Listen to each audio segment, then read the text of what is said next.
本身都仲可以自己消化到嘅，但係最罩忌咧係大頭嶺迴旋處嘅車出唔切。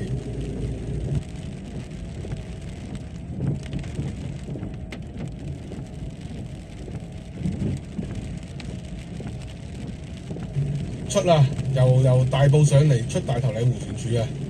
嗰度啲車一出唔切咧，嗰條龍一頂翻上雞嶺就瀨嘢噶啦，跟住雞嶺嗰度一塞咧就塞晒來回噶啦。出高速嘅車就頂翻住入高速入嚟嘅車，入嚟高速嘅車就頂翻啲想上高速嘅車。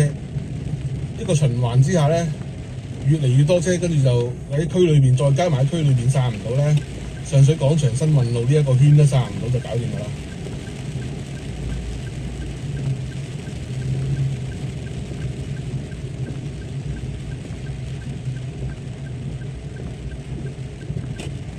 而家就應該比較靜水。